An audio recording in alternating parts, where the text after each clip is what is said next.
Jadi teman-teman semua, kita akan bincang-bincang dengan narasumber yang pertama, seorang silver agency, seorang pegiat hukum dari 2008 ya sampai tahun 2016 begitu ya. Beliau juga merupakan penerima trip Genting Dream Cruise Agustus 2019 yang lalu ya.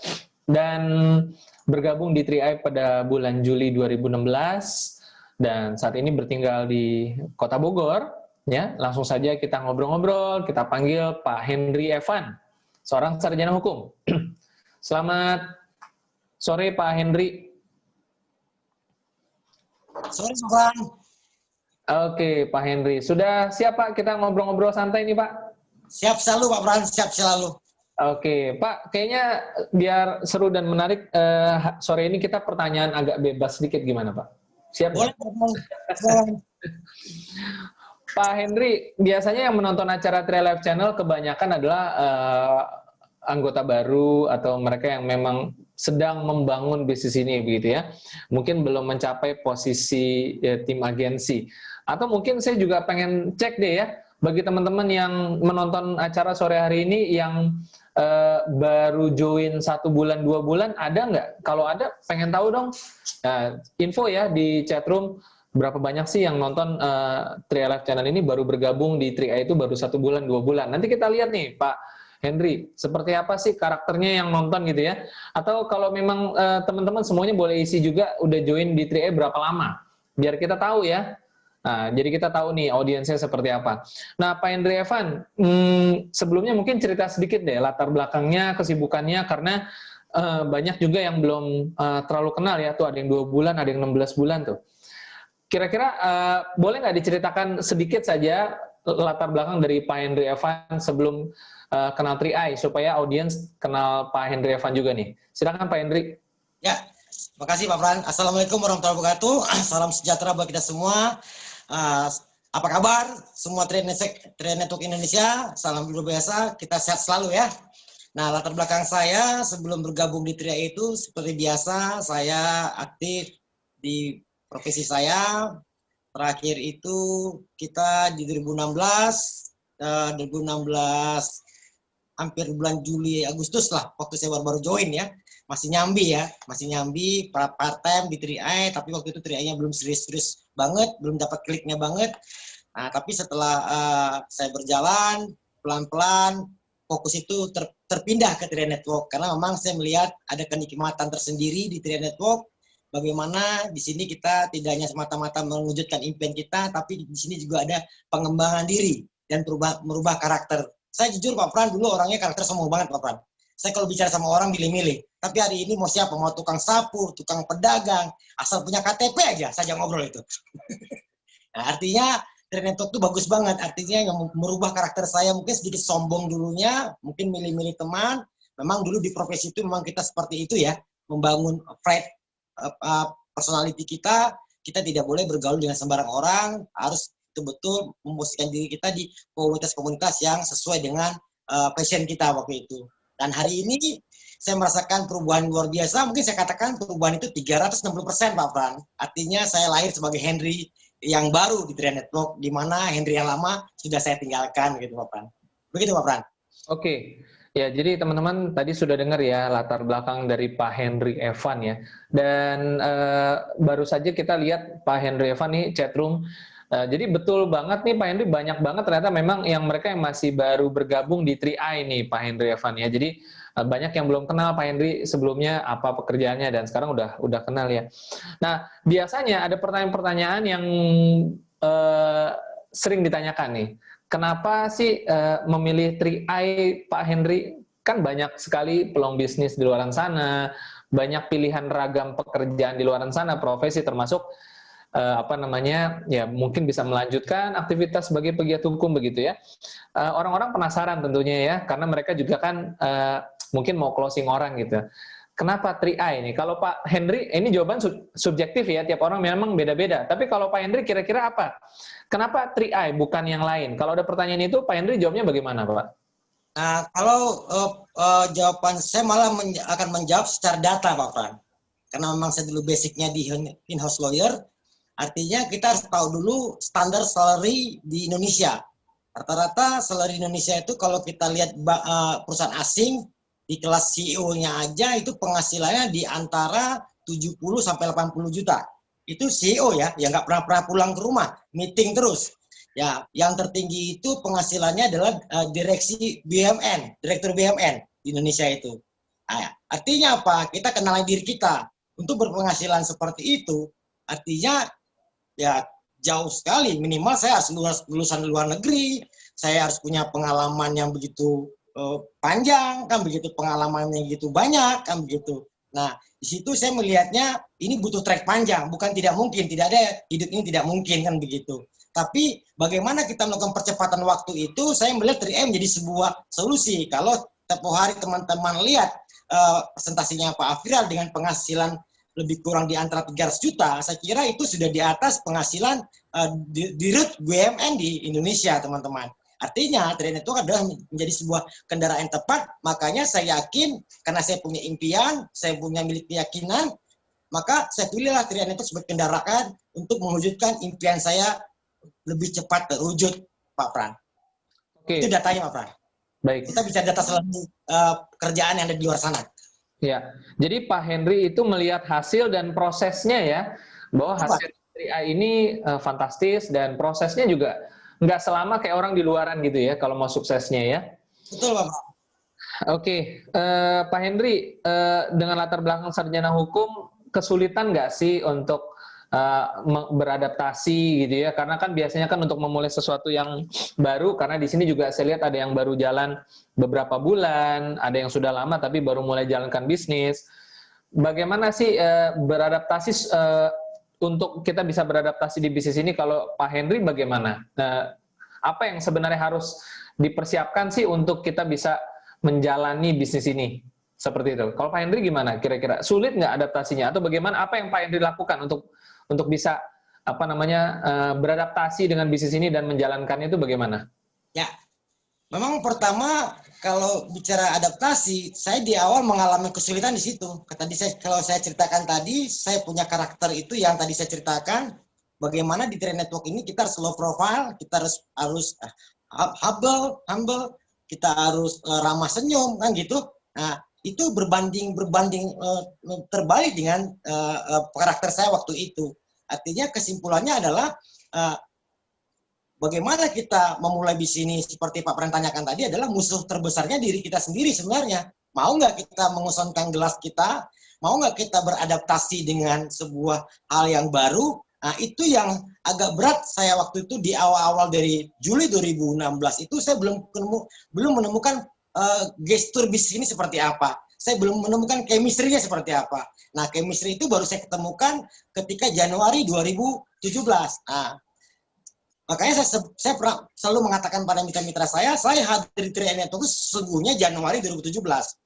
Nah, Juli 2016 itu saya anggap itu masa-masa percobaan di mana saya antara join nggak join itu. Padahal saya ikut berinvestasi sebagai nasabah, tapi dalam konteks bisnisnya di 6 bulan pertama itu saya seperti tidak di sistem gitu loh. Tidak di sistem, tidak memahami bisnis ini seperti apa, memakai cara saya seperti di pekerjaan yang lama. Nah, sesungguhnya kesimpulannya adalah kesulitan kita memulai bisnis ini adalah musuh terbesarnya adalah diri kita. Maka ketika itu saya berdamai sama diri saya sendiri, saya membuka diri saya melepaskan embel-embel pengalaman saya. Di situ saya akan memulai lagi dari nol, mempelajari lagi bagaimana memulai bisnis ini dengan baik dan benar, Pak Pran. Itu jawaban dari pertanyaan Pak Pran. Oke, baik. Berarti saya mengambil apa yang disampaikan Pak Henry itu adalah untuk kita memulai bisnis ini pertama-tama harus ada satu persiapan yang kita lakukan, yaitu harus mau belajar ya Pak Henry ya. Betul, Pak Pran. Jadi tidak boleh ego, tidak boleh mungkin kita di luar sana orang yang sudah sukses ya. Sudah sukses, punya jabatan, dihormati, disegani. Nah, di sini kita harus mau belajar. Begitu ya Pak Henry ya? Jadi kesimpulannya gini Pak Pran, siapapun lo di luar sana, di sini punya mitra. Siapapun lo di luar sana, di sini adalah orang baru. Nah, yang namanya orang baru harus mau beradaptasi mulai dari nol. Ya kan? Seperti kita dari gedung sebelah, mau pindah ke gedung sebelah ini, otomatis kan kita harus turun gedung dulu. Betul nggak? Kita masuk dari pintu bawah dulu, baru kita naik. Kan begitu Pak Pran? Ya. Nah, Saya dulu pengennya dulu dari gedung itu saya lompat dari lantai 10. Dari gedung saya yang pertama, saya lompat ke lantai 10 CHR waktu itu. Gak bisa, 6 bulan. Iya, iya, betul, betul, betul. Nah, ini berarti tips buat teman-teman yang baru, sebenarnya ini berarti kabar baik juga. Tidak diperlukan sebuah kemampuan teknis yang sulit seperti apa ya Pak Hendri ya. Yang penting sikap mau belajar begitu ya. Betul. Pertama sikap yang mau belajar, mau mendengarkan, jangan sok tahu. Biarpun kita sudah tahu, nggak apa-apa kita mendengar dengan sebuah informasi yang baru. Pasti bukan berarti ilmu yang lama itu nggak terpakai, tapi ilmu lama itu adalah melengkapi dari ilmu yang baru kita pelajari pada waktu kita join di Train Network, Pak Fran. Oke, baik. Nah, mungkin berikutnya bagaimana sih caranya Pak Hendri bisa membangun karir, bisa mencapai silver agency? Tentu ada prosesnya ya, ada tantangannya. Nah, boleh juga diceritakan ke audiens kita supaya audiens kita juga ngerti nih bahwa yang dimaksud dengan proses tuh gimana sih gitu. Boleh nggak dikasih gambarannya? Seperti apa Pak Hendri mengalaminya? Ya, proses yang waktu di awal saya anggap 2017 itu awal saya bergabung ya. Januari 2017 itu saya memulai dengan benar ya. Artinya apa? Waktu itu saya memulai bisnis seperti apa yang leader-leader yang lakukan sebelumnya gitu loh. Artinya apa? Saya ketemu orang di mana aja. Kalau dulu biasanya saya meeting dari kafe ke kafe, dari gedung ke gedung. Hari ini saya bisa duduk di emperan warung, saya ngobrol dengan orang, begitu kan. Artinya memang saya memulai dari nol, Pak Fran, memulai dari nol. Seperti memang saya berpikir, oh ini bukan gue banget gitu loh. Dari awal saya pikir, kok gue bisa seperti ini ya. Saya pun aneh dengan karakter saya waktu itu. Tapi jangan lambatnya laun, saya terbiasa dan menikmati proses dengan salah satu lagi adalah saya ikuti sistem yang ada. Salah satunya seperti Live Channel ini. Kalau dulu kan BOP, Pak Fran ya, BOP di kantor CR ya. Saya datang ke BOP Bogor, saya datang ke BOP Tangerang, saya hadir di pertemuan-pertemuan training-training yang ada. Itu salah satu membentuk karakter saya di bisnis ini. Kan begitu, Pak Fran. Oke, baik. Tentu tidak simsalabim ya teman-temannya, berarti pasti ada aja kesulitannya, tantangannya, naik turun bisnis itu biasa begitu ya, tapi yang penting selama kita mau belajar ya dan beradaptasi dengan keadaan. Nah, beradaptasi dengan keadaan Pak Hendri saat ini pandemi begitu ya, tentu beda dulu, beda sekarang gitu kan, ada saja perubahan-perubahannya. Kalau Pak Hendri bagaimana beradaptasi dengan keadaan pada saat pandemi ini agar bisnisnya bisa tetap berjalan lancar? Ya, pandemik ini kan kalau kita di Indonesia mendengarnya dari Desember sebenarnya, tapi baru masuknya itu Februari, Maret ya Pak Fran ya. Sebenarnya dampak itu sudah mulai berasa dari Desember Januari itu sudah mulai berasa di Indonesia, ya kan? Nah, mau nggak mau waktu itu ada siklus di mana orang membatasi diri semua, yang namanya orang menjaga proteksi kesehatan, tapi bagaimanapun bisnis kita tetap harus berjalan. Yang nggak mau kita tetap mencoba sesuatu hal yang baru, salah satunya Zoom, Pak Fran. Zoom ini baru saya ketahui ketika masa pandemik ini, COVID-19 ini, baru saya tahu Zoom, Pak Fran. Zoom, salah satu Zoom. Zoom ini salah satu yang membantu. Artinya apa? Di awal saya tidak mengerti cara menggunakan Zoom ini, saya di awal tidak mengerti, artinya saya membuka diri untuk mempelajari bagaimana penggunaan Zoom ini, kan begitu. Ini salah satu cara saya bertahan, tapi tetap berjuang, Pak Fran. Artinya saya punya pemahaman, punya mindset begini, Pak Fran. Bertahan itu bukan berdiam diri, tapi bagaimana kita terus menyerang dengan kreativitas kita, dengan metode-metode kita. Salah satu metode yang disampaikan oleh Pak Kwanchen dengan 3-on-1, itu salah satu solusi juga, dan terbukti di periode Agustus ini dengan video call. Mungkin kalau untuk yang daerah merah, itu kita sarankan ke tim-tim itu pakai media video call. Tapi kalau daerah yang hijau dan kuning, mereka silakan, kita tidak larang juga mereka mau offline, tapi bagaimanapun mereka tetap lakukan kesehatan, pakai masker sejenisnya begitu ya. Nah, memang at least hari ini memang karena saya di Bogor tuh daerahnya zona merah, saya memang dari mulai Januari itu boleh dikatakan belum pernah keluar rumah, Pak Fran. Kalaupun ada keluar itu mungkin itu sifatnya sudah urgent sekali saya keluar itu. Seperti kemarin saya keluar ke tim saya ke Kemang, itu ada salah satu yang harus saya sampaikan tentang perubahan sistem yang hari ini. Pernah saya kemarin itu turun ke Tangerang sana, itu tetap dalam konteks di mana memang konsep ini tidak bisa saya jelaskan secara online, tapi saya harus bilang, tapi saya minta teman-teman ini pertemuan terbatas tidak boleh lebih dari 5. Saya bilang, saya sampaikan teori terbaru hari ini, bagaimana saya sampaikan juga bagaimana hari ini kita tetap bertahan, tapi kita tetap berkembang, teman-teman. Nah, salah satunya adalah kita beradaptasi. Artinya apa? Kalau kita tidak beradaptasi, tidak berdamai dengan situasi hari ini, maka situasi ini akan menginjak-injak kita, akan membinasakan kita. Mau nggak mau, kita harus berdamai dan membuka diri dengan sebuah pengalaman-pengalaman baru, seperti salah satunya dengan menggunakan Zoom. Ya kan dulu Zoom, ya kan gitu. Dulu kan Zoom Real Life Channel kan saya sering nontonnya di Facebook, Pak Fran ya, di Facebook, ya online di Facebook dulu ya. Kalau dulu Real Life Channel, di Facebook dulu tempat saya belajar di Real Life Channel itu loh.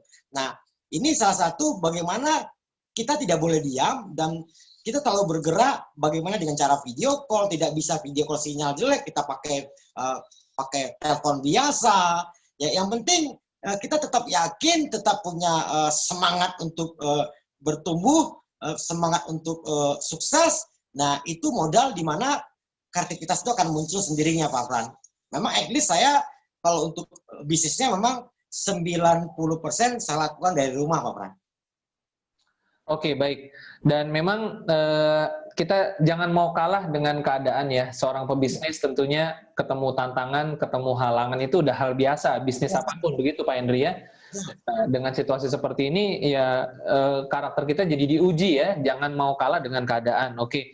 Nah, terakhir nih Pak Henry, mungkin boleh juga menceritakan hal-hal menarik apa yang Pak Henry jumpai selama menjalankan bisnis 3i, terutama mungkin keseruan-keseruan saat jalan-jalan cruise dan lain sebagainya, supaya teman-teman juga punya bayangan nih, wah ternyata seru ya jalanin 3i gitu ya. Mungkin bisa di-sharingkan? Ini pertanyaan yang sedikit mempertawakan saya juga nih, Pak. Saya pertama kali bikin paspor tuh gara-gara CHR. Pertama bikin paspor, saya ingat banget tuh diubur-ubur Pak Yosef. Ayo paspor harus jadi, cepat. Saya harus bikin paspor itu kan. Nah, pertama kaki saya menginjak di luar negeri itu adalah Singapura. Nah, pertama saya naik pesawat ke luar negeri itu adalah Singapore Airlines. Yang luar biasa, pesawatnya luar biasa bagus, besar sekali kan begitu. Nah, saya berkata pada diri saya tidak pernah memikirkan bagaimana saya sampai ke luar negeri, tapi dengan bisnis ini saya dapat jalan-jalan gratis.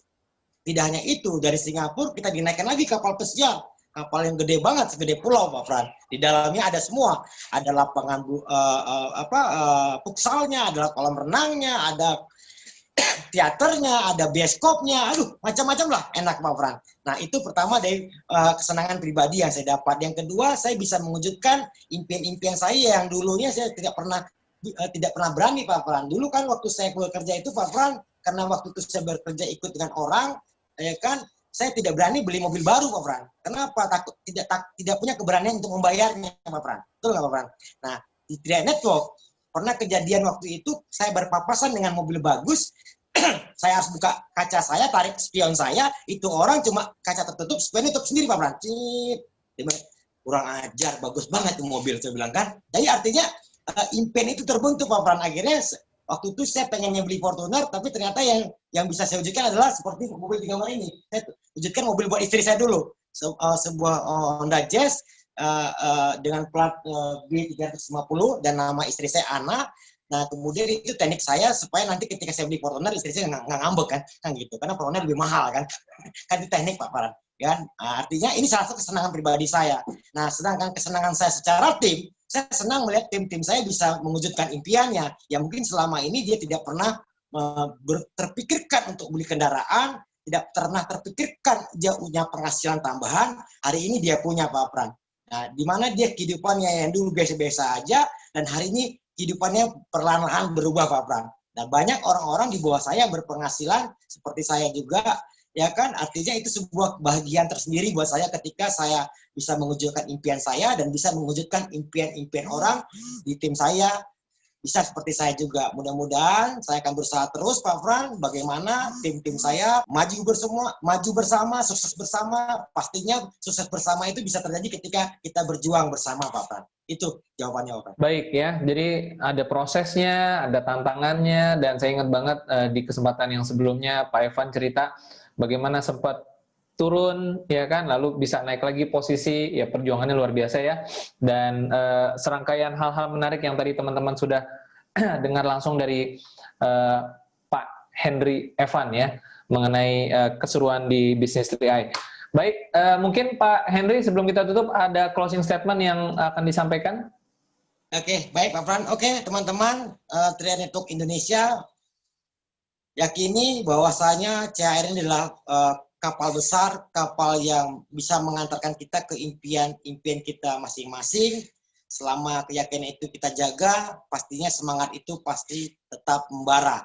Ya, nah, kalau semangat itu membara, pastinya impian akan bisa kita wujudkan. Teman-teman, 3i adalah sebuah kapal besar, di mana di luar sana pada bertumbangan sebuah bisnis, tapi 3i Network masih tetap berdiri, masih eksis, dan hari ini pun kita masih ada di Zoom Live Channel ini, kita tetap berbahagia teman-teman. Terpengaruh dengan bisnis di luar, yang menggoda Anda, yang merusak impian Anda, yang merubah arah jalan Anda, karena apa? Mereka akan mencuri impian Anda. Saya sarankan buat teman-teman, apapun kondisi Anda hari ini, yang baru bergabung, tetap semangat, yang sudah bergabung, tetap konsisten, pasti badai pasti berlalu. Kita pasti kron, teman-teman. Oke, baik. Terima kasih Pak Henry Evan sudah berbagi waktu, berbagi kisah. Semangat terus dan go kron ya Pak Henry ya. Go kron Pak Fran. Makasih Pak Fran. Oke, baik.